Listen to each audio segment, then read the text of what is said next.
Okay, last time nag-post ako sa community section dito sa YouTube ng pa-Q&A dahil may mga minamahal tayong viewers na nagtatanong kung kailan daw ako magpapa-Q&A. Kaya eto na yon mga Lodi. Okay, simulan na natin. Una, eto yung pinaka-frequent na tanong ng marami. Anong gamit mo pang animate? Ang gamit ko sa PC na pang animate ay Toon Boom Harmony. Eto po yon at dito na po ako gumagawa ng mga backgrounds. Ilang taon ka na po? 22. Kailan ka po nag-start mag-animate at anong content animation una mong nagawa? Taong 2021, noong kasagsagan pa rin ng pandemic, 19 years old pa lang ako noon. At ito yung first content ko na na-awkward na akong panoorin ngayon. Magpo-full-time animator na po ba kayo kuya? Since nag-resign na po kayo ng trabaho. Pwede pa shoutout na rin po Kuya Ton from Dodong A ng Davao. Salamat po. Thank you Kuya Dodong A ng Davao. Shoutout sa'yo and yes po magpo-full-time animator na tayo. Ano po gamit nyo na voice changer? Pa-shoutout din. Yon, shoutout sa'yo Darius Cantero. Bale hindi po ako gumagamit ng voice changer. Iniipit ko lang yung boses ko kapag iba't ibang karakter. Example, ganito ang boses ko kapag matanda. Ganito naman ang boses ko kapag matandang babae. Ganito naman yung boses ko kapag babae. Ganito naman ang boses ko kapag babae. Ganito naman yung boses ko kapag mataba. Ganito naman kapag random characters lang. At ganito naman kapag normal. So yun. Sinong inspiration nyo para maging animator? Mga Pinoy animators din. Sino po mga idol nyo na animator? Sino po idol nyo Pinoy animation? Sinong idol mo sa kapwa animators? Hindi ko po masasagot yung tanong kung sasabihin kong lahat ng mga Pinoy animators. Kasi bawat isa sa kanila, hindi ko talaga pinapalagpas kada upload nila. So, walang specific kung sino talaga yung pinaka-idol ko. Paano nyo po ginagawa yung animation nyo? Ako kasi may sarili akong workflow. Inuuna ko muna gawin yung script, sunod yung voice over, next yung storyboard, rough sketch, and then lastly ay yung clean up na magkaka-separate yung layers. Example, head, eyebrows, eyes, and mouth. Maliban sa pag-animate, ano pa iba mong hobbies? Mobile games tsaka pagigitara. Ano nagudyok sa'yo at nagustuhan mo ang paggawa ng animation? Nai-enjoy ko kasi kapag nakikita kong gumagalaw yung mga drawings ko, kaya yun. And siguro pangarap ko na din na maging animator. Ilang taon ka nag-animate? Dito possible dalawa yung tanong kung ilang taon ako nag-start or ilang taon na ako nag-animate. Bale nag-start ako 19 years old at 3 years na akong nag-animate. Pero naiwan ko tong content ko ng isang taon kasi need ko mag-work nun. Pero ngayon pinagpapatuloy ko na and tuloy-tuloy na to. So yon. Anong tips para makagawa ng background ng mabilis? Siguro kapag hindi masyado detailed yung background, kasi ako dati mas focus ako sa background kaysa sa subject, kaya yun, natatagalan ako. So advice ko, minimal details at necessary details na lang, depende sa scenario. Tumutugtog po ba kayo ng instrument? Yes po, I play guitar. Naka-animate ka na po ba sa cellphone? Mahirap kasi eh. Yes po, ito yung unang upload ko na gawa sa cellphone at clip lang yung gamit ko doon.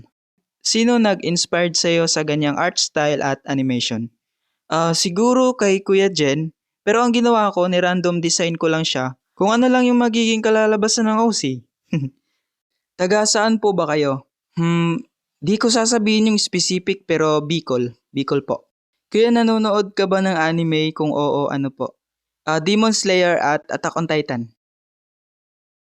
Kuya, pa-shoutout naman po, ilang araw ang pag-a-animate nyo?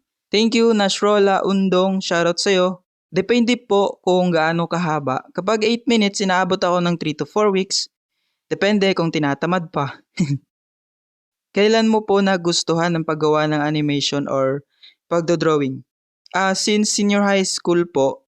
At sa pagdodrawing naman, elementary pa lang nahilig na talaga ako sa arts. Kailan ka po mag-face reveal and ilang taon na po kayo? Pa-shoutout na din po. Thank you po, yun lang po. Shoutout po Riabel Magno. Nasagot ko na po yung age ko. Doon sa face reveal, siguro pag umabot ng 1 million subscribers. Assuming lang.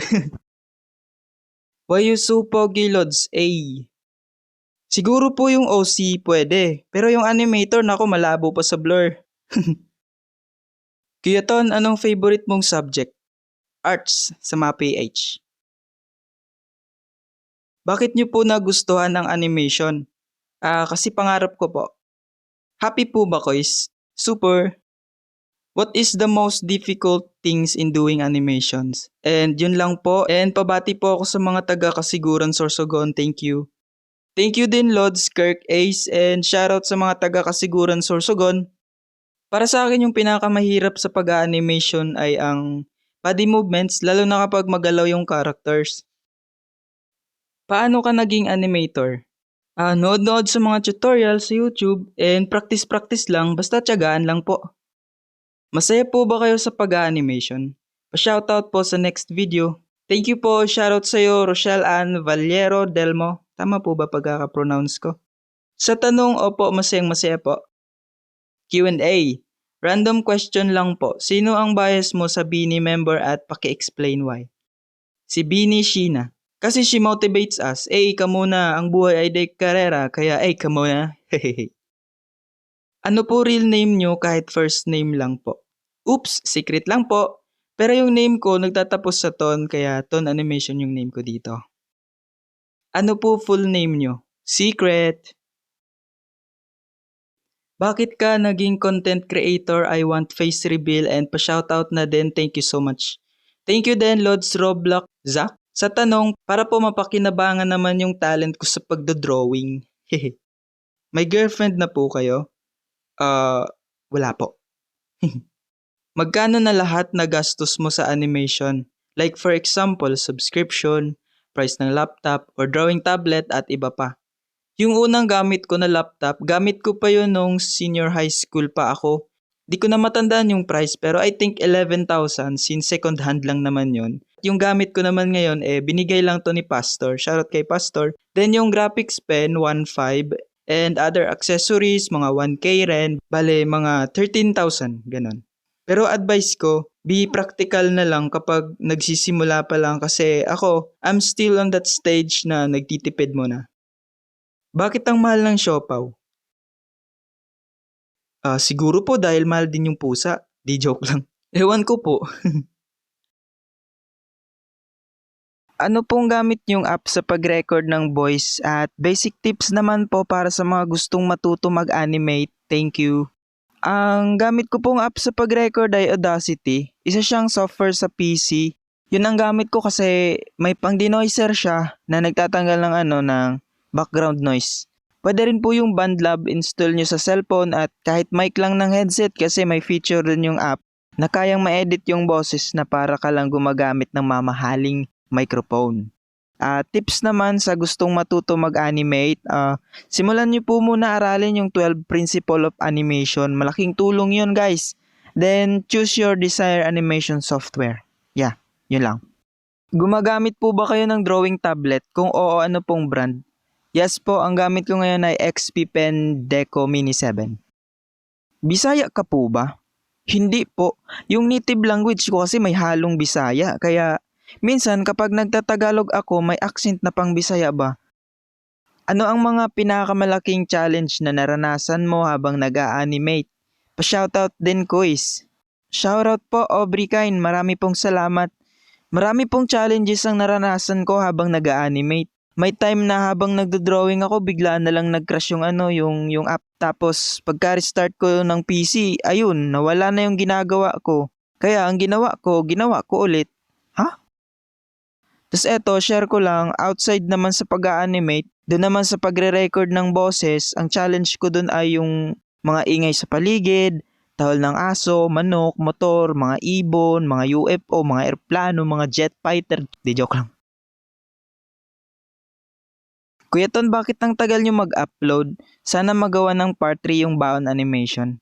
Matagal po talaga since mahabang proseso ang pag-animation and solo creator lang tayo kaya pasensya na kung umaabot minsan ng 4 na linggo bago makapag-upload.